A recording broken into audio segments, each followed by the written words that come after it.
Lockdown ஆயிருக்கிற சிக்காட்சிக்கு police கிட்ட பிடிச்சு கொடுக்க இன்ஸ்பெக்டர் வந்து சிக்காட்சிக்கு கஸ்டடியில் எடுக்கிறதுக்கு முன்னாடி கொஞ்சம் அதிகமாகவே யோசிச்சு ஆரம்பிக்கிறாரு.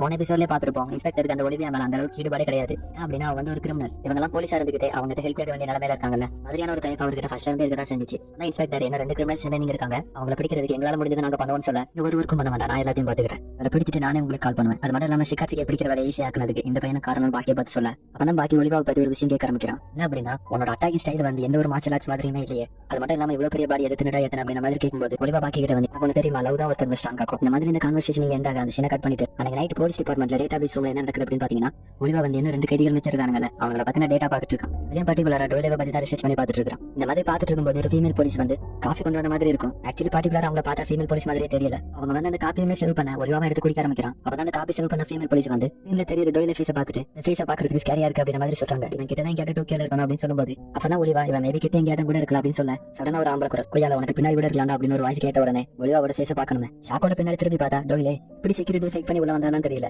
சடனா டோயிலே அட்டாக் பண்ண ட்ரை பண்ணும்போது டோயிலே அவனோட எல்போலயே ரேஸ் இன்ஜெக்ட் பண்ணி வச்சிருப்பாங்க. யூஸ் பண்ணி ஒலிவாவோட ஃபேஸை கோடு போட்டு விட்டுறான். அதான் டோயிலே கொஞ்சம் திமிரா பேச ஆரம்பிக்கிறான். நீங்க தேடிட்டு இருந்த கிரிமினல் டோயிலே போலீஸ் ஸ்டேஷன்ல 4 சவுத்துக்குள்ளே போயிருக்கான். இப்போ அவன் மாட்டிக்கிட்டானா இல்லையா அப்படின்னு மாதிரி திமிரா கேட்கும்போது அவனோட கேள்வி எதுக்கும் பதில் சொல்லாம ஸ்ட்ரைட்டா போய் டோரை லாக் பண்ணிட்டு இனிமே நம்மள யாரும் தொந்தரவு பண்ண போறது இல்ல, நம்ம சண்டை ஆரம்பிக்கலாமா அப்படின்னு சொல்லிட்டு ஒலிவா வந்து ஸ்ட்ரெச் பண்ணிட்டு வரும்போது அவரால் ஸ்டெடியா நிக்க முடியல, மயக்கம் வர மாதிரி இருக்குது. கண்டிப்பா அவன் கொடுத்த காஃபில யாராவது கலந்துருக்கணும். டோயிலே ஃபீமேல் போலீஸ் அவுட்ஃபிட் தான் போட்டுருந்தான். அப்ப ஹெட் டிராப்ல இருக்கிற ஒலிவாவை ஹீல்ஸை யூஸ் பண்ணி அட்டாக் பண்றான். அவனோட சீக்ல இருந்து பயங்கரமா ப்ளீட் ஆக ஆரம்பிக்குது. பட் ஆனா இதுலயும் ஒரே ஒரு நல்ல விஷயம் இருக்குது. என்னன்னு பாத்தீங்கன்னா, அவன் கொடுத்த அடினால கான்சியஸ் ஆக இருந்த ஒலிவா வந்து கான்சியஸ்க்கு வராரு. அம்மா அவ்வளவுதான், ஒலிவா கான்சியஸ் வந்துட்டாரு. டோயிலோட கதை முடிஞ்சிருச்சு நினைப்போம். ஆனா அதுக்கு மாறா டோயிலே வந்து ஒரே ஒரு பஞ்சு கொடுத்த உடனே டப்பன கீழே விழுந்து வரான். டோயிலே அவ்வளவுதான் ஒரே அடியில விழுந்துட்டான் அப்படின்னு நினைச்சிட்டு இருக்கும்போது சடனா அவனோட காலை பிடிச்சு சுத்தி ஒரு அடி அடிக்கும்போது அதுல ஏற்பட்ட ஷேக்கிங் சவுண்டே கேட்டுட்டு டிபார்ட்மெண்ட் உள்ள எல்லாரும் எர்த்குவேக் நினைக்க ஆரம்பிக்கிறாங்க. அதான் ஒரு 3 ஆபீசர் டோயிலே இருக்கிற ரூம் செக் பண்ண வராங்க. இந்த ரூம்ல இருந்து சவுண்ட் அதிகமா கேட்ட மாதிரி இருந்திருக்கும். சோ இவங்க அனுப்பிடுறதுக்காண்டி டோயிலே என்ன சொல்றான்னா, நான் சேர தெரியாம எட்டு வச்சுல தான் இவ்வளவுக்குள்ள சவுண்ட் வந்துருச்சு, போயிட்டு வாங்க ஒரு பிரச்சனை இல்லை அப்படி மாதிரி சொல்லி அனுப்பி வைக்கிறான். இன்சைட் ரூம்குள்ள பாக்கும்போது டோயிலே வேற நிலைமை வந்து ரொம்பவே கவலைக்கிடமா இருக்குது. அப்பதான் ஒலிவா டோயிலே ஃபர்ஸ்ட் நக்கல கேள்வி கேட்ட மாதிரி ஒரு கேள்வி கேட்கிறாரு. போலீஸ்லாம் போனனால நீ தப்பிச்சுட்டு நினைக்கிறியா இல்ல மாட்டிக்கிட்டே நினைக்கிறியா? இந்த மாதிரி கேள்வி கேட்டு டோயிலே விட கோட்டை பிடிச்சு தூக்குனா டோயிலோட காலில் என்ன மாட்டி வச்சிருப்பான் நமக்கு தெரியும். நம்ம நினைச்ச மாதிரி தான் ஒலிவாவோட கையில இருந்து ஃபுல்லா வேற தவற ஆரம்பிக்குது.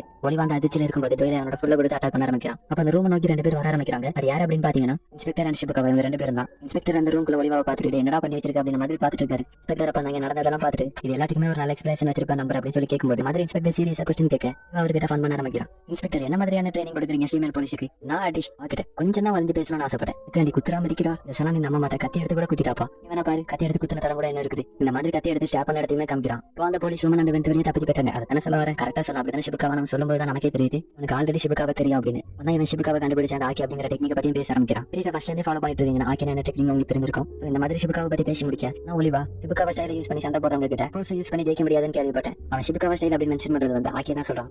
ஆனா என்னோட மசாலா பத்தி என்ன நினைக்கிறீங்க அப்படின்னு ஷிபுகாவை பத்தி கேட்கும்போது நான் ஷிபுகாவை ட்ரை பண்ணி பாத்துறலாம் அப்படின்னு போகும்போது இன்ஸ்பெக்டர் ஷிபுகாவை தடுத்துட்டு நான் ஸ்கில் மேல சந்தேகப்பட்டு நினைக்காதீங்க, பாருங்க அவனோட உடம்புல ஃபுல்லாவே மசாலா தான் இருக்குது. அப்பதான் ஒலிவா நம்ம 2 பேரும் எதுக்கு சண்டை போட்டுக்கிட்டு அப்படின்னு 2 பேரும் கை கொடுக்க ஆரம்பிக்கிறாங்க. அப்ப ஒலிவா அவனோட ஃபுல் ஸ்ட்ரென்த் கொடுத்து ஷிபுகாவோட கையை நெருக்க ஆரம்பிக்கிறான். ஆனா அந்த இடத்துல ஷிபுகாவை அவனை ஈஸியாவே ஓவர் பவர் பண்றாரு. இல்ல டவுன் ஆயிருக்கிற ஒலிவா இதுதான் ஆக்கி டெக்னிக்கா திறமா இருக்குது அப்படின்னு வச்சிட்டு இருப்பான். அப்ப அந்த சீனை கட் பண்ணிட்டு ஏதோ ஒரு டனல்ல இருந்து ட்ரெயின் வரத பாத்துட்டு இருப்பான். ட்ரெயின் அவன் கிராஸ் பண்ணி அவ்வளவு ஸ்பீடா போயிட்டு இருக்கும்போது ட்ரெயின் அதுல ஜம்ப் பண்ணிடுவான். அந்த ட்ரெயின்குள்ள இருக்கிறவங்க அந்த கண்ணாடி வெளியே பாக்கும்போது என்னடா அட்டபூச்சி மாதிரி வந்து தங்கிட்டு இருக்கான் அப்படின்னு ஆச்சரியமா பாத்துட்டு இருக்காங்க. அந்த சீனை கட் பண்ணி அந்த போலீஸ் டிபார்ட்மெண்ட்ல அவங்க 3 பேர் நடந்துட்டு இருக்கும்போது ஜூடோ ட்ரைனிங் நடக்கக்கூடிய கிளாஸ் பார்த்துட்டு இன்ஸ்பெக்டர் ஒலிவா பார்த்து நீ இதுக்கு முன்னாடி ஜூடோ பிராக்டிஸ் பண்ணிப்பால அப்படின்னு கேட்கும்போது இல்ல நான் இதுக்கு முன்னாடி ட்ரை பண்ணதே இல்ல, மேபி நான் இதை எனக்கு ட்ரை பண்ணா கோல்டு மெடல் அடிக்க கூட சான்ஸ் இருக்குன்னு சொல்லும்போது ஜூடோ அப்படின்னா ரெஸ்லிங் இருக்குல்ல அந்த மாதிரியான ஒரு விளையாட்டு தான். விளையாட்டு வந்து ஒலிம்பிக்ல கூட இருக்குது.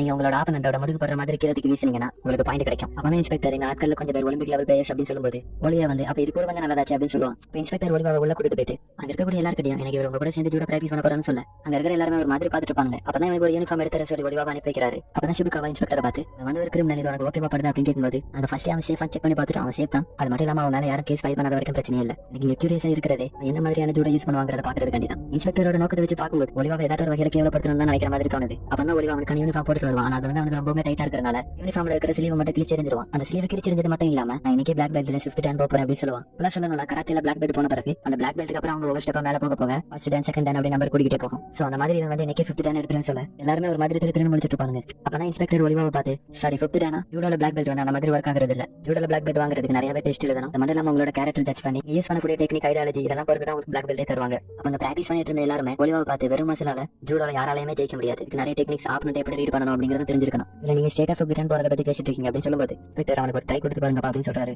ஃபர்ஸ்ட் ஒருத்தன் ஒலிவா கூட போட்டு போட வரான். ஒலிவாவை ஈஸியாவே தூக்கி போடலாம் அப்படி ட்ரை பண்ணி பார்க்கும்போது அவனால அவனை அசைக்கவே முடியல. அப்ப ஒலிவா அவனோட ஷேட்டை பிடிச்சிட்டு அவனோட ஃபுல் மசில் ஸ்ட்ரென்த்தோட கீழே தள்ள ஆரம்பிக்கிறான். இன்ஸ்பெக்டர் அதை பார்த்துட்டு என்ன மாதிரியான டெக்னிக் இது அப்படின்னு வச்சிட்டு இருக்காரு. அப்ப ஒலிவாவே 2 மடங்கு பெருசா ஒருத்தன் வந்து நிப்பான். அவனை பிடிச்சு சுத்திட்டு இருக்கும்போது இன்ஸ்பெக்டரை பார்த்து நான் இங்க இருக்கிற எல்லாருமே தோக்கடிச்சு எனக்கு பிளாக் பெல்ட் தருவீங்களா அப்படின்னு கேட்டா ஒலிவா அதே கொஸ்டின் தான் இன்ஸ்பெக்டர் கேட்டுட்டு இருக்கான். அவன் சுத்திட்டு அந்த ஜெஜென்டிக் மாதிரி இருந்த லைட்டிங்ஸ்ல தூக்கி வீசுறான். இன்ஸ்பெக்டர் இதை பார்த்துட்டு இது கவுண்ட் ஆகாதுன்னு சொல்லும்போது எதுக்கு அப்படின்னு கேட்கறான். உன்னோட ஆப்பனண்டோட பேக் ஸ்டேஜ்ல படுற மாதிரி தான் கீழே விழணும், அதனால இதை வந்து நாங்க கணக்கு எடுத்துக்க முடியாதுன்னு சொல்றாங்க. நெக்ஸ்ட் ஒவ்வொரு ஆப்பனண்டா வர வர ஸ்டாம்ப் அடிச்சு விடுற மாதிரி எல்லாரும் வின் பண்ணிட்டே இருக்கான். அப்பதான் ஒலிவா எல்லாரையும் தோக்கடிச்சிட்டு இருக்கும்போது இடத்துல ஷிபுகாவா நிற்கிறாரு. அப்படியே அவங்க 2 பேரும் பொசிஷன் நின்று சண்டை போட தயாராகிறாங்க. ஷிபுகாவை கேட்ச் பண்ணி வீசலாம் பார்க்கும்போது அவர் பேக் சைடு கீழே விழாம சேஃப் லேண்டிங் ஆகிறாரு. ஒலிவா அதை பார்த்து கடுப்பாயிட்டு எனக்கு பிளாக் பெல்ட் எல்லாம் வேணாம்னு சொல்லிட்டு கிளம்ப ஆரம்பிக்கிறான். இன்ஸ்பெக்டர் என்னாச்சு அப்படின்னு கேட்கும்போது 1 செகண்ட்ல நமக்கு தெரியாம நிறைய விஷயங்கள் நடந்திருக்கு. என்னன்னா ஷிபுகாவா வந்து ஒலிவாவோட ஹேண்ட் பிரேஸ்லயே டிஸ்லோகேட் பண்ணி விட்டாரு. அப்பதான் ஒலிவாவோட மண்டையில வந்து ஒரு பிளாக் பெல்ட் விழும். யாரோடதுன்னு பார்க்கும்போது ஷிபுகாவே அவரோட பெல்ட் வந்து ஒலிவாக்கு கொடுத்திருக்காரு. அது மட்டும் இல்லாம நானே ஒன்னு பிளாக் பெல்ட் அப்ரூவ் பண்றேன்னு சொல்றாரு.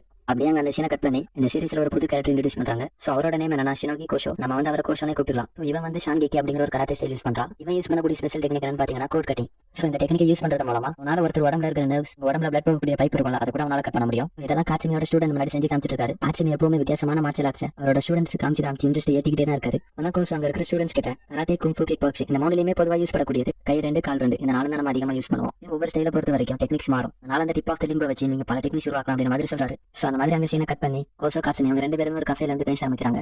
கோசோ தான் நம்ம பசங்களுக்கும் டெத்ரோ கிரிமினல்ஸ்க்கு நடக்கக்கூடிய பேட்டில கேள்விப்பட்டு தான் பேச வந்திருக்காரு. இவருக்குமே இந்த பேட்டில கலந்துக்கிறேன் அப்படிங்கிற அவரோட ஆசையை சொல்ல அதான் அவர் காட்சிமி கிட்ட இதுக்கு மேலே நடந்த டோர்னமெண்ட்ல வேணா தோத்து போயிருக்கலாம், ஆனா நான் இப்ப இருக்கிற கண்டிஷன்ல ரெட்ஸோ கூட தோக்கடிச்சிருக்கேன் அப்படின்ற மாதிரி சொல்றாரு. ஆனா காட்சிமி நீ ஒன்னும் கவலைப்படாத, நாங்க அவங்க 24 மணி நேரம் சர்வேலன்ஸ்ல தான் வச்சிருக்கோம் அப்படின்னு சொல்றாரு. ஒரு சொல்ற ஆள் வந்து டோலே மாதிரி தான் தெரியுது. அப்பதான் காட்சிமி கோசோவை டோயில இருக்கக்கூடிய ஹோட்டல் கிட்ட இறக்கி விட்டு போறாரு. இப்ப டோயில இப்ப கரண்டா தங்கி இருக்கிற ரூம்ல உடம்புல இருக்கிற எல்லா வெப்பனும் கரெக்டா ஒர்க் ஆகுதா அப்படின்னு செக் பண்ணிட்டு இருக்கான். சோ அதை செக் பண்ணிட்டு இருக்கிறத ஒரு மிலிட்டரி ஆஃபீஸர் இல்ல கமாண்டர் மாதிரி தான் தெரியுது. அவர் அதை பார்த்துட்டு இருக்காரு. அப்பதான் ஒரு டோயில பார்த்து உன்னோட பாடியில இந்த மாதிரியான டேஞ்சரான வெப்பனை செட் பண்ணி வச்சிருக்கேன், உன்னோட டெய்லி லைஃப் இது வந்து ஸ்டைலிங்கா இருக்காது அப்படின்னு மாதிரி கேட்கறாரு. சோ இவரோட நேம் என்னன்னு பாத்தீங்கன்னா கேரி. இவர் வந்து பாக்கியோட அப்பாக்கு ஃப்ரெண்ட் மட்டும் இல்லாம யுஎஸ் நேவி ஃபோர்ஸ் இருக்குல்ல அதோட கேப்டனாவும் இருக்காரு. அப்பதான் டோயில உடம்புல இருக்கிற வெப்பன்ஸ் இந்த மாதிரி ஒர்க் ஆகுதுன்னு சொல்றான். அவனோட ஹேண்ட் இருக்குல்ல அதுக்குள்ளே ஒரு சுவிட்ச் மாதிரி செட் பண்ணி வச்சிருக்கான். அது அவனா ஆக்டிவேட் பண்ணாத வரைக்கும் அந்த பிளேட்ஸ் வெளியே வராதுன்னு சொல்றான். அப்பதான் கேரி நம்ம எல்லாருக்குமே இருக்கக்கூடிய ஒரு டவுட் டோயில கிட்ட கேட்கறாரு. சோ அது என்ன மாதிரியான கொஸ்டினா இருக்குன்னா எப்படி அவங்க உடம்புக்குள்ள இந்த மாதிரியான வெப்பன் எல்லாம் செட் பண்ணி வச்சிருக்கீங்க, அதுக்கு டோயில ஆன்சர் சொல்ல ஆரம்பிக்கிறான். சோ இப்ப மெஜிஷியன்ஸ் எல்லாம் இருக்காங்கல்ல, சோ இதெல்லாம் அவங்க வந்து அந்த வேர்ல்டுல நடக்கிறதா சொல்றாங்க. நம்ம வேர்ல்டுல கம்பேர் பண்ணணும் அப்படின்னு அவசியமே இல்ல. நம்ம நிறையவே மேஜிக் ட்ரிக்ஸ் பார்த்திருப்போம். சில கையை வச்சு மூடன உடனே அந்த இடத்துல பியர் ஃபுல் ஆகிறது. அது மட்டும் இல்லாம வெறும் கையை வாயில வச்சு உறிஞ்சு புகை வர வைக்கிறது. இதுக்கு எல்லாமே ஒரு சிம்பிளான ரீசன் தான். உங்களோட பாடிக்குள்ள பைப்பை மாட்டி வச்சிருப்பாங்க. அது கேட்ட கேரி ஆச்சரியப்பட்டு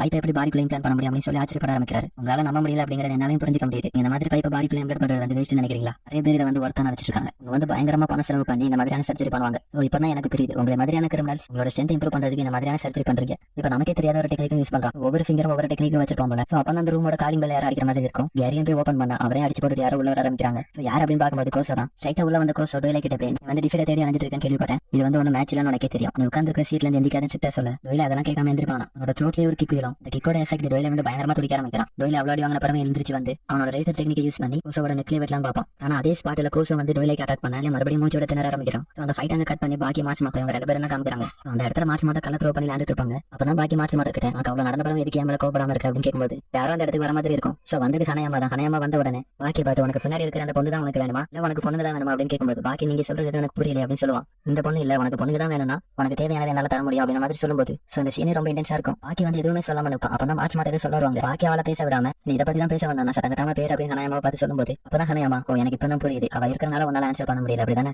பாக்கி உடனே கோவப்பட்டு ஹனயாமா அட்டாக் பண்ண போக ஹனயாமா டாச் பண்ணிடுவாரு. உடனே கிட்ட லேக் மாதிரி இருக்கும். அதுல போய் வந்துருவோம். சோ அந்த சைடு கோசோ டோயில ஃபைட்ட பார்க்கும்போது கோசோ டோயில மேல அடிச்சு போட்டு டோயில மேல ஏறுவானா. கேரி வந்து கொஞ்சம் ஆச்சரியமா இவன் வந்து ரேஞ்சுக்குள்ள இருக்கான். ஒரு டெக்னிக் யூஸ் பண்ணி கேரி எடுத்து போய் பறக்க விட்டுப்பாங்க. அந்த ரேஞ்சுக்குள்ள கோசோ வர ஒரு பயங்கரமான எஃபெக்ட் கோசோ தூக்கி வீசப்படுறான். அப்ப கோசோ வந்து ஹனயாமாவோட ஷாட்டை பிடிச்சிட்டு நீங்க இப்ப அவன் கேட்ட கொஸ்டின்ல என்னோட பாட்டு வந்து ஈக்குவலாவே இல்ல, அது எப்படி அவனோட கேர்ள் ஃப்ரெண்ட் கிட்ட இருக்கும்போது நீங்க அப்படி பேசலாம் அந்த மாதிரி சொல்லி ஹனயாமாவை அடிக்க ஆரம்பிக்கிறாங்க. அதனால இதுக்கு மேல எதையும் யூஸ் பண்ண முடியாது. அப்ப பாக்கி வந்து ஹனயாமாட்ட இருந்து மார்ச் மாட்டோட சைடு இழுத்துட்டு போயிருவான். அப்பதான் பாக்கிய பார்த்து பேச ஆரம்பிக்கிறாங்க. நீ இந்த மாதிரி ஸ்ட்ரென்த் தெரியா வந்துட்டு இருந்தா அது உன தூரமா தான் கூட்டிட்டு போகும். அப்பதான் ஹனயாமா பாக்கிய பார்த்து இதுதான் உன்னோட சிச்சுவேஷன், நீ இப்போ ஒரு கிராஸ் ரோட்ல மாட்டிட்டு இருக்கிற. பாக்கிய பார்த்து உனக்கு இந்த பொண்ணு வேணுமா இல்ல அப்ப பாக்கி எதுவுமே ஆன்சர் சொல்லாம இருப்பான். ஹனயாமா வந்து இதுதான் உன்னோட இஷ்யூ அப்படின்னு சொல்லும்போது ஹனயாமா மண்டையிலே மார்ச் மாட்டோட கலத்துக்கு போட்டு இது என்னோட பிரச்சனை எல்லாம் சொல்லுவாங்க.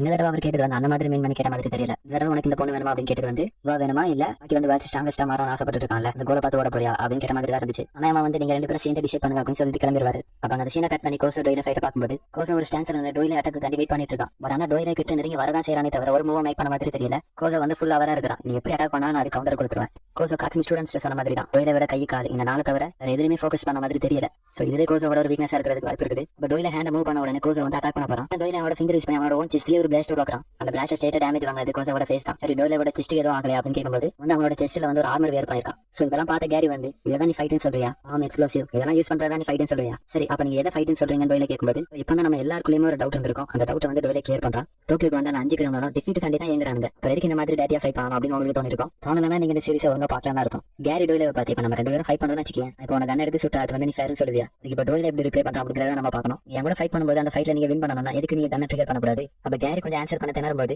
எல்லாரும் என்ன வந்து ஒரு ப்ரொஃபஷனல் ஃபைட்டர் நினைச்சிட்டீங்களா? ஃபேமுக்காண்டியே காசுக்காண்டியே சண்டை போடக்கூடிய ஆளு நீங்க நினைச்சிட்டு இருக்கீங்க. பொறுத்த வரைக்கும் நான் வந்து ஸ்ட்ராங்கஸ்டா இருக்கணும், அதான் மேட்ரு. அதான் கேரி வந்து ஒரு கரெக்டான பாயிண்ட் எடுத்து வைக்கிறாரு. நீ ஸ்ட்ராங்கஸ்டா இருக்கணும்னு ஆசைப்பட்ட எதுக்கு இந்த மாதிரியான வெப்பன்ஸ் யூஸ் பண்ற? அது மட்டும் இல்லாம நீ வந்து டிஃபீட்காண்டியே ஆசைப்பட்டு இருக்க. எனக்கு என்னோட ஆப்னன் கூட நான் என்னோட ஃபுல்ல கொடுத்து சண்டை போடணும். அப்படி இருந்தா அவன் என்ன தோக்கடிச்சானா தான் அதுல ஃபன்னே இருக்குது. இந்த மாதிரி நமக்கு அந்த டவுட் டோயில கிளியர் பண்ண சோ அந்த சீனை கட் பண்ணி அன்னைக்கு நைட்டு பாக்கி ஹனாயமா இருக்கும்போது மார்ச் மாட்டோ பேசினே தான் நினைச்சு பார்த்துட்டு இருக்கான். சோ அப்பதான் யாரோ டோரை நாக் பண்ற சவுண்ட் கேட்கும். அக்கியும் போய் ஓப்பன் பண்ணி பார்க்கும்போது மார்ச் மாட்டோ தான் வந்திருக்காங்க. மார்ச் மாட்டோல வந்து ரொம்ப நேரம் ஆயிருக்கும், ரெண்டு பேரும் கொஞ்ச நேரம் பேசாம இருப்பாங்க. அப்பதான் மார்ச் மாட்டோ பாக்கியா பார்த்து நான் ஃபுல்லா உன்னை பத்தி தான் திங்க் பண்ணிட்டு இருந்தேன், வேற எதுவுமே என்னால யோசிக்க முடியல. சாப்பிடும் போதும் தூங்கும் போதும் படிக்கும் போதும் எப்பவுமே அவளை பத்தி தான் நினைச்சிட்டு இருப்பேன். அப்படிதானே? எனக்கும் அதே மாதிரி தான் இருக்குது. என்ன பண்ணாலும் உன்னை பத்தி நினைக்காம இருக்க முடியல. இந்த மாதிரி பாக்கி சொல்ல பாக்கியா நம்மளே மாதிரி தான் நினைச்சிட்டு இருக்கான் அப்படிங்கறத மார்ச் மாட்டோ கேட்ட உடனே மார்ச் மாட்டோ வந்து ஹாப்பியா நான் வந்து வீட்டுக்கு போயிட்டு வரேன் அப்படி சொல்லிட்டு கிளம்ப ஆரம்பிக்கிறாங்க. பாக்கிக்கு இப்போ கூட மார்ச் மாட்டோட கேட்கணும் தான் தோணுது. நீ ஒரு நைட் மட்டும் என் கூட தங்கு. பட் லாஸ்ட் வரைக்கும் கேட்கவே இல்ல. மார்ச் மாட்டோட ஒரு க்ளோஸ் பண்ணிட்டு போயிட்டாங்க. பாக்கி நைட்டு தூக்க வராம ஃபுல்லா கோசை பத்தி தான் நினைச்சிட்டு இருக்கான். கோசு அப்படிங்கிறது மார்ச் மாட்டோட ஷர்னு. அப்பதான் மார்ச் மாட்டோ பாக்கியோட ரூம்குள்ள வந்துட்டு உங்களோட க்ளோத்ஸ் எல்லாம் டேக் ஆஃப் பண்ணிட்டு இருக்காங்க. இதை வந்து பாக்கியாலையுமே உணர முடியுது. ஆனா பாக்கி வந்து மார்ச் மாட்டோ நேக்கடா இருக்காங்கன்னு நினைச்சிட்டு இருக்கான். அவங்களும் பாக்கியோட சேம் க்ளோஸ்ல படுக்க நான் முடிச்சிருந்துட்டு ஒண்ணுமே பண்ணாம இருக்கிறான். இப்ப மட்டும் நான் முடிச்சிருக்கிறதா அவருக்கு தெரிஞ்சிருந்தா அவ கண்டிப்பா டிசப்பாயிண்ட் ஆயிடுவா. மாதிரி தான் அவன் மண்டைக்குள்ள ஓடிக்கிட்டே இருக்குது. மார்ச் மாட்டோ என்ன நினைக்கிறாங்க, பாக்கி நீ யாருக்கு சொந்தமானவன்? உன்னோட அம்மாக்கா இல்ல உன்னோட அப்பாக்கா இல்ல உன்னோட காம்படிட்டர்ஸ்க்கா? இப்போதைக்கு நீ எனக்கு சொந்தமானவன் அப்படின்னு சொல்லிட்டு என்ன க்ளோஸராக பாக்கியும் பொறுத்து போதும் அப்படின்னு பின்னாடி திரும்பிடுவான். பாக்கி அவ்வளவுதான் கிஸ் பண்ணிடலாம் அப்படியே பின்னாடி திரும்பினா பாக்கியோட அப்பா வந்து ஒரு மாதிரி சிரிச்சு நின்றுட்டு இருப்பாரு. தகப்பனார் வேறு பண்ணக்கூடிய காரியமாடா இது அப்படின்ற மாதிரி தான் நமக்கு இருக்கும். சோ அப்பதான் நம்ம எதுக்காண்டி வந்தாரு அப்படிங்கிற விஷயத்தை சொல்ல ஆரம்பிக்கிறாரு. நான் சொல்ற வேர்ட்ஸ் அப்படியே சொல்லிடுறேன். எனக்கு வந்து அந்த அளவுக்கு அண்டர்ஸ்டாண்ட் ஆகல. உன்னோட லிட்டில் ரொமான்ஸ் என்ஜாய் பண்ணிட்டு இருக்கும்போது அதை பத்தி புரிஞ்சுக்கிடாத சில பேர் உன்னோட ரிலேஷன்ஷிப்புக்குள்ள தனியாக நினைப்பாங்க. அவங்க வந்து உங்களுக்கு அட்வைஸ் கொடுப்பாங்க. அட்வைஸ் வந்து ஒரு ஃபார்ச்சூன் குக்கி மாதிரி அது அவங்களுக்கான வேலையே இல்லாதப்போ ஒரு வேறு கூட ரீசன் பண்ணாத. இந்த மாதிரி சொல்ற நான் எதிர்பார்க்கவே இல்லை. நான் வந்து சரி பசி நான் வந்து செக்ஸ்ல இருக்க வேண்டாம் சொல்லல. நீ ஸ்ட்ராங்கா அவனை நான் டெய்லியுமே போராடு. நைட்டு தூங்குறதுக்கு முன்னாடி சாப்பிடுறதுக்கு முன்னாடி ஒர்க் பண்ணிக்கிட்டே இரு மாதிரி சொல்லிட்டு கோசுவை பார்த்து உங்களுக்கு பொண்ணா இருக்கிறதுல பெருமைப்படு. கோசு கிட்ட ஒரு விஷயம் சொல்லுவாரு, அதை நம்ம தேவையில்ல நினைக்கிறேன். அப்படி ரெண்டு பேரும் கங்காஸ் பண்ணிட்டு அந்த இடத்தோடு கிளம்பி வருவாரு. பாக்கியோட அப்பா சொன்னதை வச்சு நீ அந்த மாதிரி தான் இருக்க போறியா அப்படின்ற மாதிரி கேட்கும்போது எனக்கும் அவர் சொன்னதுக்கு எந்த ஒரு சம்மந்தமும் இல்ல. அவருக்கு தோணதை சொல்லிட்டு போயிருக்காரு. அப்படி சொல்ற கான்வர்சேஷன் வந்து எண்ட் ஆகுது. Next time morning Red Soul ஹோட்டல்ல இருந்து சாப்பிட்டு இருக்கும்போது அவனுக்கு ஆப்போசிட்ல இருக்கிற டேபிள்ல ஒருத்தர் ரொம்பவுமே ஹைட் ஆகும் ஜெய்சாண்டிக்காம இருக்கிறத பாத்துட்டு இருக்கும்போது அந்த பர்சனை நம்ம ரெட்ஸை பாத்துட்டு இதுக்கு மேலே எங்க பார்த்த மாதிரி இருக்குன்னு சொல்றாரு. சோ அவரும் ரெட்ஸை கரெக்டா ரெகனைஸ் பண்ணி சொல்ல ரெட்ஸுமே அவரை ரெகனைஸ் பண்றான். இவரோட பேர் என்ன பாத்தீங்கன்னா ஜாக் ஹன்மா. சோ நீங்க நினைச்ச மாதிரியே தான் இவர் வந்து பாக்கியோட ஹவுஸ் பிரதர். இவரோட பாடி வந்து ஸ்டெராய்ட்ஸ் டேப்லெட்ஸ் அதை யூஸ் பண்ணி தான் அந்த மாதிரியான பாடி அட்டெண்ட் பண்ணிருக்காரு. ஜிம்முக்கு போறவங்களுக்கு தெரியும் ஸ்டெராய்டு அப்படின்னு என்னன்னு. ஜாக் வந்து இதுக்கு மாதிரி ஃபைனல் ஃபைட் போறதுக்கு முன்னாடி அவனோட ஃப்ரெண்டோ டாக்டர் மாதிரி தான் தெரியுது நீ வந்து ஃபைனல் சண்டை போடக்கூடாது அப்படின்னு சொல்லிருக்காரு. சோ அவர் ஃபைட்டுக்கு போறதுக்கு முன்னாடி ட்ரக்ஸ் எதை யூஸ் பண்ணிருப்பார் போல. ட்ரக்ஸ் யூஸ் பண்ணப்ப அவர் வந்து ஓவர் பவராவும் ஆகுறாரு. அவரோட ஃப்ரெண்ட் டாக்டர் மாதிரி இருந்திருப்பார்ல. அவர் என்ன சொல்றாருன்னா நீ ட்ரக்ஸ் யூஸ் பண்றதுனால நான் உன்னை வித்ரா பண்ண சொல்லல. ஒரு பாடி வந்து அதோட லிமிட் ரீச் பண்ண ஆரம்பிச்சிருச்சு. ஜாக் ஃபைட் பண்றதுக்கு முன்னாடி ஹன்மாவை பார்த்துட்டு தான் போறான். ஹன்மாவும் இதுதான் வேர்ல்ட்ஸ் பெஸ்ட் சிப்லிங்ஸ் ஃபைட்டா இருக்க போது இது சொல்லும்போது தான் நமக்கே தெரியுது ஃபைனல்ஸ்ல சண்டை போட போறது வந்து ஜாக்கும் பாக்கியும் தான். பாக்கி ஜாக் அவங்க ரெண்டு பேருக்குள்ளேயுமே ஒரு நல்ல அண்டர்ஸ்டாண்டிங் இருக்க தான் செய்யுது. ரெண்டு பேருமே ஒத்துக்கிட்டு சண்டையும் போடுறாங்க. என் தம்பி அப்படிங்கிறனால கோல்ட் பேக் பண்ண மாட்டேன் அப்படின்னு சொல்லிட்டு ரெண்டு பேருமே சண்டை போட்டதுல லாஸ்ட் பாக்கி தான் வின் ஆயிருக்கான். ரெட்ஸ் ஜாக்க பார்த்துட்டு ரொம்பவே ஆச்சரியப்பட ஆரம்பிக்கிறான். அவன் வந்து உயிரோட இருக்கிறதுனால இல்ல சிறுநீரை விடையுமே இப்போ ரொம்பவே ஹைட் ஆயிருக்கான். ஹைட் வந்து ஒருத்தர் அடல்ட் ஸ்டேஜ்ல இருக்கும்போது கிரீஷ் ஆகாதுல. சோ இப்போ ஜாக்க ஃபைனல்ஸ்ல சண்டை போட வேண்டாம்னு ஒருத்தர் சொல்லிருப்பாங்க. அவனோட நேம் வந்து என்னமே ரிவீல் ஆகல. நான் அவன க்ளோஸ் இருக்கான்ல உங்களோட டோலி அடி வாங்கி வந்திருந்தான் அவனோட ஓல்டர் பிரதர். சோ அந்த சீனை கட் பண்ணி அந்த டாக்டரும் ஜாக் ஒரு ஹோட்டல்ல இருந்து பேசிட்டு இருக்காங்க. அவங்க பேசிட்டு இருக்க வச்சு நமக்கு ஒரு விஷயம் தெரிய வருது. ஜாக் வந்து இந்த அளவுக்கு ஹைட் கெயின் பண்ணதுக்கு இவங்க பண்ண ஒரு ஆபரேஷன் தான் காரணமா. அந்த ஆபரேஷனோட நேம் வந்து போன் லென்த்தனிங். ஆபரேஷன் பண்ண 1 இயர்ல 20 சென்டிமீட்டர் ஹைட் இருக்கான். அந்த சர்ஜரி பெர்ஃபார்மன்ஸ் பண்றது மூலமா மெச்சூர் அடல்ட் வந்து ஒரு நாளைக்கு 5 மில்லிமீட்டர் வந்து ஹைட் வந்து இன்க்ரீஸ் ஆகும். மேக்ஸிமம் 25 சென்டிமீட்டர்ஸ் வந்து அந்த சர்ஜரி மூலமா கெயின் பண்ணிக்கலாம். ஜாக் வந்து 2 கை 2 காலையுமே பெர்ஃபார்மன்ஸ் பண்ண சொல்லி கேட்டிருக்கான். ரொம்ப முக்கியமான ஒரு விஷயம் என்னன்னு பாத்தீங்கன்னா சர்ஜரி பண்ணும்போது ரொம்பவே பெயின் வரும். போன்ஸ் ஸ்ட்ரெச் பண்றாங்க அப்படிங்கிறப்போ பெயின் அப்படிங்கறத அவாய்ட் பண்ணவே முடியாது. இந்த மாதிரி உங்களோட டாக்கிங் எண்டாக இன்னைக்கு நைட் வச்சு ஷாப்பிங் பண்ணிட்டு பேக்கேஜ் வாங்கிட்டு லிஃப்ட்ல வந்துட்டு இருக்கும்போது எதிர்பாராத டோயில மீட் பண்ற மாதிரி ஆகுது. அவங்க ரெண்டு பேரும் லிஃப்ட்டுக்குள்ள நிறைய பேர் இருக்கனால சண்டை போடாம இருக்காங்க. லிஃப்ட்டுக்குள்ள இருக்கும்போது அவங்க ரெண்டு பேரும் மாத்தி ஷேர் பண்ணிக்கிட்டே இருப்பாங்க. அது ஒரு குழந்தை பார்த்துட்டு உங்க அம்மாட்ட என்ன ஏதாவது மூஞ்ச பாக்குற போட்டி நடக்குது அப்படின்ற மாதிரி கேட்கும். அவங்க லிஃப்ட் ஓபன் ஆன அந்த இடத்துல போயிருவாங்க. அதான் டோயில வச்சுக்கிட்டு நம்ம இந்த இடத்துல சண்டை போடுறது கொஞ்சம் பிரச்சனை அப்படின்ற மாதிரி பேசிட்டு இருக்கும்போது எனக்கு இப்போ கூட சண்டை போட பிரச்சனை இல்லை அப்படின்ற மாதிரி சொல்றாரு. அவங்க ரெண்டு பேரும் லிஃப்ட் வந்து வெளியே வந்த பிறகு கொஞ்சம் சீன் வந்து இன்டென்ஸ் ஆகிற மாதிரி இருக்கும். அவங்க ரெண்டு பேரும் சண்டை போட்ட மாதிரி இல்லை. அப்படியே ரெண்டு பேரும் நெக்ஸ்ட் ஒரு பார்க்கு ட்ரிங்க் பண்ணிட்டு இருக்காங்க. ட்ரிங்க்ஸ் ஒரு பண்றது தான் ஒரு மாதிரி பதட்டத்திலே இருக்காரு. டோயில ரிச்சுக்கிட்ட பேசும்போது ரிச்சு வந்து இப்போ நான் ஃபைட்டுக்கு ஓகே அப்படின்ற மாதிரி சொல்லிட்டு இருக்காரு. டோயில அங்க இருக்கிற ஒரு கேண்டில கையில் எடுப்பான். இது மட்டும் இல்லாம வாயில இருக்கிற ஆழ்த்த ரெட்ஸை பார்த்து ஊத்த ஆரம்பிக்கிறான். பட் ஆனா சடனா ரெட்ஸ் டோயில விட கண்ணிலே குணாயத்துக்கு வீசிடுவான். அதோட எங்க இருந்தாலும் ஃபைட் பண்ண ஓகே அப்படின்னு சொல்லும்போது டோயில அவன் குடிச்ச ஆல்கஹால ஃபயர் கூட மிக்ஸ் பண்ணி பார்த்து ஒரு பெரிய ஃபிளேமா ஊத ஆரம்பிக்கிறான். பட் ஆனா ரெட்ஸ் அதுக்கு முன்னாடியே டோயிலோட கண்ணில குணாயத்துக்கு வீசிடுவான். டோயில ரெட்ஸ் மேல யூஸ் பண்ணணும்னு நினைச்ச அந்த டெக்னிக்கை இந்த தடவை ரெட்ஸ் வந்து அவன் மேலே திருப்பி யூஸ் பண்றான். அதை வச்சு நெருப்பு ரெட்ஸ் அணைக்கிறது மட்டும் இல்லாம அவன் போட்டுக்கிற கோட்டை ஓபன் பண்ணுவான். அந்த கோட்டுக்குள்ள பாத்தீங்க அப்படின்னா ஃபுல்லாவே குணாய்ஸா தான் இருக்குது. அவனோட கோட்ல இருக்கிற எல்லா குணாயுமே டோயில பார்த்து வீச ஆரம்பிக்கிறான். டோயிலுக்கு திரும்பி எப்படி அட்டாக் பண்ணணும் கூட தெரியல. சோ அப்ப நம்ம பாடி ஃபுல்லாவே குணாய்ஸா இருக்கிறனால அதை பார விட தப்பிச்சு ஓட ட்ரை பண்றான். பட் ஆனா ரெட்ஸ் ரோப்பை யூஸ் பண்ணி டோயிலோட லெக் ஸ்லிப் பண்ணி விட இல்ல பாடி ஃபுல்லா குத்தி இருந்த குணாய் இன்னும் ஆழமா போக ஆரம்பிக்குது. அவன் வழியில துடிக்க ஆரம்பிக்கிறான். ஆனா ரெட்ஸ் அந்த ரோப்பாலே டோயில ஃபுல்லா கேப்சர் பண்ணிட்டு தமிழ் படத்துல வில்லன்கள் கத்தி இருப்பாங்கல்ல மாதிரி ரெட்ஸ் அவன் பின்னாடி ஒரு பயங்கரமான ஸ்வாட் எடுக்கிறான். டோயில வந்து பயத்துல எப்படியாவது இந்த கட்டில இருந்து தப்பிச்சிட மாட்டோம் அப்படின்னு முயற்சி பண்ணிட்டு இருக்கான். இப்ப அந்த ஸ்வாட் வச்சு கழுத்துல ஒரு வெட்டு நான் 2 துண்டா போயிடும். இப்ப தான் ரெட்ஸ் நம்ம அவனை பார்த்து ஒரு கேள்வி கேட்கற மாதிரி ஒரு விஷயம் பண்றான். ஃபர்ஸ்ட் இவன் தான் ஃப்ளேம்ஸ் டோயில மேல ஊதுறான். அடுத்து அவனே அணைச்சு விட்டான். இப்போ அந்த கையால இவனை கேப்சர் பண்ணவே வந்தான். அதே சமயத்துல அந்த கையை வெட்டி விடுறதா இவன் இருக்கான். பட் ஆனா டோயில கையை வெட்டி விட்டு வாய்ப்பு தப்பிச்சு ஓட ஆரம்பிக்கிறான். டோயில தப்பிச்சு ஓடிட்டு இருக்கும்போது சடனா ஒரு ஸ்மோக் பாம்பு போட்டுட்டு அந்த இடத்துல இருந்து வேனிஷ் ஆகுறான். சோ அந்த இடத்துல போய் செக் பண்ணி பார்க்கும்போது ட்ரைனேஜ் போறதுக்கு ஒரு வழி இருக்குது. அந்த கேப்பன் திறந்திருந்த உடனே இந்த பத்திரோட தான் பேர் பண்ணணும் அப்படின்னு முடிவு பண்றான். உன டோயிலே தப்பிச்சு போயிட்டான் அப்படின்னு நினைச்சிட்டு இருக்கும்போது சிக்கு பின்னாடி இந்த கழுத்திலே ஒரு குணாய் வந்து இறங்குது. அந்த குணாய் இறக்குனது மட்டும் இல்லாம நெக்ஸ்ட் பஞ்சு கூட பண்ண வருவான். பட் ஆனா அந்த பஞ்சு பண்ண விடாம ரெட்ஸ் வந்து பயங்கரமா குத்த ஆரம்பிக்கிறான். அப்பதான் பயங்கரமா அடி வாங்கி முட்டி போட்டு இருக்கிற டோயிலே ஒரு கண்ணை வச்சுட்டு சண்டை போடுறது உண்மையாவே கஷ்டமா தான் இருக்குது. இல்லாம என்னோட பாடியில ஆல்ரெடி பிளட் அதிகமாவே லாஸ் ஆயிடுச்சு. பிளட் வந்து அதிகமா லாஸ் ஆனா ஸ்ட்ரென்த் அந்த அளவுக்கு இந்த மாதிரி இருக்காதுல. இந்த அளவுக்கு டோயில டேமேஜ் வாங்கினாலதான் சிக்கு அவன் குணாயை குத்த நினைச்ச இடம் வேற. அதனால அவன் நினைச்ச இடத்துல குத்த முடியாம இருக்கு. அப்பதான் ரெட்ஸ் அவனோட பேண்ட்ல இருந்து ஒரு நன்சாக்ஸ் இருக்கான். அதை யூஸ் பண்ணி டோயில உடம்புல இருக்கிற எல்லா குணாயையும் எடுத்து விடும்போது டோயிலைக்கு தோண ஆரம்பிக்குது அவர் தான் தூக்கம் பண்ணா. ரெட்ஸ் வந்து அந்த நன்சாக்ஸ் எல்லாத்தையுமே மொத்தமா சேர்த்து ஒரு ஸ்டிக் மாதிரி ஆக்கிட்டான். இப்போ டோயில கோச்சிக்கிட்ட யூஸ் பண்ண அதே பிளாஸ்ட் டெக்னிக் ரெட்ஸ் கிட்ட யூஸ் பண்ணும்போது ரெட்ஸ் அந்த பிளாஸ்ட் வந்து ஈஸியாவே தப்பிச்சு டோயிலவே ஸ்மாஷ் பண்ண ஆரம்பிக்கிறான். அந்த ரெட்ஸ் ஃபைனல் ப்ளோ கொடுத்து முடிச்சு விடலாம் அப்படின்னு பஞ்ச் பண்ண போகும்போது எதிர்பார்க்காத மாதிரி ஜாக் ரெட்ஸோட முதுகுல சிரிஞ்சு எடுத்து குத்தி அன்கான்சியஸ் பண்றான். அவன ஜாக் எனக்கு எப்படி ஃபைட் பண்ணுவான் அதை பார்க்கலாம் அப்படின்னு வெயிட் பண்ணிட்டு இருக்கும்போது டோயில ஆல்ரெடி ரெட்ஸ் கூட சண்டை போட்டதுலேயே அது பீட் ஆயிட்டான். சோ அதனால ஜாக் வந்து டோயில கிட்ட அவனோட நேம சொல்லிட்டு இந்த நேம ஞாபகம் வச்சுக்க, அது மட்டும் இல்லாம நீ சேஃபா வீட்டுக்கு போகலாம், நீ எப்போ உனக்கு நீ ஃபுல் ஸ்ட்ரென்த்ல இருக்குன்னு தோணுதோ அப்ப என் கூட சண்டை போடுவா அப்படின்னு மாதிரி சொல்லிட்டு ஜாக் அந்த இடத்த விட்டு கிளம்பி போக ஆரம்பிக்கிறான். ஜாக் சொன்ன மாதிரி டோயில வந்து திரும்பி போயிட்டு இருக்கும்போது அங்க அன்கான்சியஸா கிடக்கிற ரெட்ஸோட வாலெட்டை ஒரு 2 ராபரிஸ் பிக் பாக்கெட் பண்றாங்க. கொஞ்சம் கூட எதிர்பார்க்காத மாதிரி டோயில திரும்பி வந்து 2 பேர் பிக் பாக்கெட் அடிச்சிருந்தாங்கல்ல, எங்கிட்ட போய் அந்த வாலெட் நீங்க வச்சுட்டு போயிருங்க, நான் உங்களை ஒண்ணுமே பண்ண மாட்டேன். டோயில அவங்க 2 பேரும் அடிச்சு அனுப்பி வச்சுட்டு மறுபடியும் திரும்பி போயிட்டு இருக்கும்போது இன்னொரு டிஸ்டர்பன்ஸ். அன்கான்சியஸா இருக்கிற ரெட்ஸோட பாடி கிட்ட வந்து ஒரு நாய் வந்து குலைச்சிட்டு இருக்குது. அந்த நாயமே தரத்தி விட்டுட்டு ஆல்ரெடி டோயிலோட பாடியில் அந்த அளவுக்கு பிளட் லாஸ் ஆயிட்டு இருக்குது. கண்டிப்பா ட்ரீட்மெண்ட் எடுத்தே தான் ஆகும். பட் இருந்தாலும் ரெட்ஸோட பாடிக்கு ஒரு ப்ரொடக்ஷன் கொடுக்குற விதமா நெக்ஸ்ட் டைம் மார்னிங் ரெட்ஸ் முடிக்கிற வரைக்குமே டோயிலே அதே ஸ்பாட்ல தான் நின்று இருப்பான். அந்த ரெட்ஸ் அந்த சிச்சுவேஷன் எப்படி ஃபீல் பண்றாரு அப்படிங்கிறது சொல்ல ஆரம்பிக்கிறாரு. இதை நான் உங்ககிட்ட எப்படி விளக்குறது, ஒரு மரண தண்டனை விதிக்கப்பட்ட கைதி என்னை பாத்துக்கிறதுக்காண்டி இந்த அளவுக்கான பிளட் வந்து ஷெட் பண்ணிருக்கான். இப்போதைக்கு அவன் வந்து என்னோட எனிமி அப்படிங்கிறது மேட்டர் இல்ல, இவன் சாகிற கண்டிஷன்ல இருந்த போதும் கூட வந்து ப்ரொடெக்ட் பண்ணிருக்கான் அப்படின்னு சொல்லிட்டு டோயில பிக் பேக் ஏத்திட்டு ஷின்ஷின்காய் டோஜோ நோக்கி ஓட ஆரம்பிக்கிறாரு. ஏன் அங்க ஓடணும் கேட்டீங்கன்னா அங்க கூட ட்ரீட்மெண்ட் பண்ணலாம். டோயில சேவ் பண்ண ரெட்ஸ் போராடுற சீக்வன்ஸ் வந்து ரொம்பவே சூப்பரா இருக்கும். இதுல வந்து முடிஞ்ச அளவு ஷார்ட் கட் தான் போகணும் அப்படின்னு முயற்சி பண்றாரு. அதனால ரோட்லோடி ஓடுனா ரொம்ப நேரம் ஆகும் அப்படிங்கறனால ஊரில் வந்து ஒரு பிரிட்ஜ் வரும். அவர்கிட்ட இந்த ரோப் யூஸ் பண்ணி அந்த பிரிட்ஜுக்கு மேல போனா கரெக்டா அந்த நேரம் பார்த்து ஒரு மோட்டார் சைக்கிள் வருமா. மோட்டார் சைக்கிள் ஸ்டாப் பண்றதுக்காண்டி ரெட்ஸ் வந்து கை வைப்பாரு. அவர் கொடுத்த ஃபோர்ஸ் எல்லாம் மோட்டார் சைக்கிளுக்கு பின்னாடி பிச்சுக்கிட்டு போயிருது. அந்த பைக் ஓனர் டிரைவரோட நேம் அட்ரஸ் எல்லாத்தையும் சொல்லிட்டு தான் போறாரு. எவனா மணி வந்து கிளைம் பண்ணிக்கலாம்ல. அந்த பிரிட்ஜை தாண்டி வந்த பிறகு அடுத்த பிரச்சனை என்ன நடக்குதுன்னா போற பாதையில கரெக்டா ஒரு ரிவர் ஓடிட்டு இருக்குது. ரிவருக்கான பிரிட்ஜ் வந்து இங்க இருந்து 2 கிலோமீட்டர் தள்ளி இருக்குது. இந்த ரிவரை தாண்டி போயிடலாம் அப்படின்னு பார்த்தா 15 மீட்டர் தான். மட்டும் கூட நீந்தி போயிருவாரு. பின்னாடி டெய்லி வந்து பயங்கரமா இன்ஜுரி ஆயிருக்காங்க. சோ அதனால தண்ணியில ஓடி போயிடலாம் அப்படின்னு டிசைட் பண்றாரு. இப்போ தண்ணியில ஓடி போயிடலாம் அப்படின்னு டிசைட் பண்ணியாச்சு. நம்ம எல்லாருக்கும் ஒரு டவுட், தண்ணியில எப்படி போய் ஓடுவாரு இவர நினைஞ்சா கட்டோரியா. அந்த 15 மீட்டர் டிஸ்டன்ஸ்க்குள்ள இன்னொரு ஸ்டெப் வைக்கிறதா கணக்கு வச்சு போகலாம் அப்படின்னு முடிவு பண்ணியாச்சு. நம்ம தண்ணியில வந்து ஊங்கி கத்தனா அது வந்து கொஞ்சம் ஹார்டா ஃபீல் ஆகும்ல. அவர் வந்து ஒரு செகண்ட் கத்தன ஸ்டெப் வைக்கிறாரு அப்படிங்கிற பட்சத்துல அந்த பிரஷர்ல இந்த தண்ணியில நிக்கிற மாதிரியான ஒரு கணக்கு. சோ அந்த ரிவர்ல ஓடிட்டு இருக்கும்போது சைடுல நிறைய பேர் ஃபிஷிங் பண்ணிட்டு இருப்பாங்க. அப்ப அந்த ஃபிஷிங் பண்ணிட்டு இருந்தவர் ஒருத்தர் யோசிக்கிறாரு, என்னோட ஃப்ரெண்ட்ஸுங்க கிட்ட போய் இன்னைக்கு காலையில ஒருத்தர் ஃபிஷிங் பண்ணிட்டு இருக்கும்போது தண்ணியில ஒரு நேரம் சொன்னா நம்பவே போறானுங்க அப்படின்ற மாதிரி அவர் யோசிச்சுட்டு இருக்கேன். ஃபைனலி டோயிலே வந்து ஷின்ஷின்காய் டோயிலே கொண்டு வந்தாச்சு. ட்ரீட்மெண்ட் முடிஞ்ச 2 நாள் கழிச்சு டோயிலே வந்து கான்சியஸ்க்கு வரான். சோ அப்ப டோயிலேக்கு ரெட்ஸ் வந்து சாப்பாடு கொண்டு வந்துட்டு இருக்கும்போது இப்ப எங்க இருக்கிற அப்படி கேட்கும்போது நம்ம இப்ப ஷின்ஷின்காய் டோயிலோட இருக்கிற ட்ரீட்மெண்ட் ரூம்ல இருக்கோம் அப்படின்னு சொல்லும்போது அப்பதான் டோயிலேக்கு வந்து கொஞ்சம் ஆச்சரியமாக ஆரம்பிக்குது. ஒரு ட்ரீட்மெண்ட் ரூம்ல எப்படி எனக்கு ட்ரான்ஸ்ஃபர் பண்ண பிளட் கிடைச்சிருப்பா அப்படின்னு யோசிக்கும்போது அதுக்கான ஆன்சர் ரெட்ஸ் சொல்ல ஆரம்பிக்கிறாரு. டோயில இருக்கிறவங்க தான் உனக்கு வாலண்டியரா வந்து பிளட் கொடுத்தாங்க அப்படின்னு மாதிரி சொல்லும்போது அப்பதான் நமக்கே டோயிலே பார்த்து சொல்ல தோணும், நல்ல நல்லா இருக்காங்க இந்த பேர் இதுக்கு சண்டை போட்டுட்டு இருக்கு அப்படின்னு நமக்கு தோணிட்டு இருக்கும்போது டோயிலேக்காக அவரே ஸ்பெஷலா ஃபுட் ரெடி பண்ணி போட்டு வந்திருக்காரு. அப்பதான் டோயிலே ரெட்ஸோ பார்த்து நான் இதுக்கு முன்னாடி யாருமே தண்ணியில ஓடி பார்த்தது இல்லை அப்படின்னு சொல்லுவான். உனக்கு எப்படி தெரியும் அப்படின்னு கேட்கும்போது ஓடும்போது குடுக்கு டெட் பாடி கூட முடிச்சிடா. சோ அதை கேட்டு சிரிச்சிட்டு அந்த ரூம் விட்டு போக ஆரம்பிப்பாரு. அப்பங்க நம்ம கொஞ்சம் கூட எதிர்பார்க்காத மாதிரி டோயிலே ரெட்ஸோ பார்த்து தேங்க்யூ சொல்லுவான். நெக்ஸ்ட் டைம் ரெட்ஸ் ட்ரீட்மெண்ட் ரூமுக்கு வந்து பார்க்கும்போது அந்த இடத்துல டோயிலே இருக்க மாட்டான். சோ இதுல ஆச்சரியப்படுறதுக்கு ஒண்ணுமே இல்ல, ரெட்ஸ்க்கு ஆல்ரெடி தெரியும் இந்த மாதிரி நடக்கும்னு. அதான் காட்சி அவரோட ஸ்டூடெண்ட்ஸ்க்கு ட்ரைனிங் கொடுத்துட்டு இருப்பாரு. அப்ப அந்த இடத்துக்கு வந்து டோயிலே பார்த்து ஃபர்ஸ்ட் எல்லாருமே ஆச்சரியப்படுவாங்க. அப்பதான் டோயிலே நீங்க தான் எனக்கு பிளட் கொடுத்தீங்கன்னு கேள்விப்பட்டேன், சோ அதனால தேங்க்யூ அப்படின்னு சொல்லுவான். பட் ஆனா காட்சி டோயிலே பார்த்து நீ இதை மட்டும் சொல்ல வந்த மாதிரி தெரியல, சொல்லாம யோசிச்சுட்டு இருக்கிற மாதிரி தான் இருக்கு. சரி என்ன சொல்ற அப்படின்னு கேட்கும்போது ஒரு சில ஜென்மங்களை திருந்தாதுன்னு கேள்விப்பட்டிருப்பீங்க. அது வந்து கரெக்டாவே டோயிலேக்கு வரணும், மன்னிப்பு கேட்க வந்திருக்கான் திரும்பிட்டான் அப்படின்னு நினைச்சிருப்போம். உடனே அவங்கள பார்த்து எனக்கு இதை சொல்றதுக்கு கஷ்டமா தான் இருக்குது, பட் ஆனா அவங்க எல்லாருமே புதைக்க போறேன் அப்படின்னு சொல்லுவாங்க. காட்சி வந்து எப்படி ஃபைட் நடந்தாலும் பரவாயில்ல அப்படின்னு சண்டைக்கு தயாராகும் போது டோயிலே நான் ப்ராப்பர் ட்ரெஸ்ல சண்டை போடணும்னு ஆசைப்படுறேன் அப்படின்னு சொல்லுவான். சரி பரவாயில்ல எனக்கு ஒரு கராத்தே ட்ரெஸ் கொடுங்க அப்படின்னு காட்சி சொல்ல இவ்வளவு பிளான் பண்ணிட்டு வந்துட்டாங்க. காட்சி கிட்ட நான் ஆல்ரெடி ட்ரெஸ் ப்ரிப்பேர் பண்ணிட்டு தான் வந்திருக்கேன்னு சொல்லுவான். இதுல மேல நமக்கு வந்து பயங்கர ஸ்ட்ரெஸ் ஆரம்பிச்சிருக்கும். பேக்ல இருந்து எடுத்து கராத்தே ட்ரெஸ் போடணும்னு பார்த்தா அலுமினியம் ட்ரெஸ் போடுறான். அலுமினியம் ட்ரெஸ் வந்து அதிகமான வெப்பம் உள்ள வரக்கூடாதுன்னு ஃபயர் ஃபைட்டர்ஸ் தான் போடுவாங்க. அந்த காட்சி ஏதோ பண்ண போறான் அப்படின்னு அவர் உஷாராகிறதுக்குள்ளே பேக்கிங் பண்றதுக்கு யூஸ் பண்ணக்கூடிய பிளாஸ்டிக் ஃப்ளோர் அப்படிங்கிற ஒரு பவுடரை ரூம் ஃபுல்லாவே தூவி டஸ்ட் எக்ஸ்ப்ளோஷன் பண்ண ட்ரை பண்றான். சரியான டைம்ல வந்து அந்த லைட்டரை பத்த வைக்கும் ரூம் வந்து டோட்டலா பிளாஸ்ட் ஆகுது. வெளிய மக்கள் எல்லாரும் எதனா டெரரிஸ்ட் அட்டாக்கா இல்ல கேஸ் வெடிச்சு அப்படி மாதிரி வச்சிட்டு இருக்காங்க. இவ்வளவு பெரிய எக்ஸ்ப்ளோஷன் பண்ணிட்டு டோயிலே வந்து அசால்ட்டா அந்த கூட்டங்களோட நடந்து போயிட்டு இருக்கான். டோயிலேக்கு முன்னாடி டெப்போ வந்து நிக்கிறதோட அந்த எபிசோட்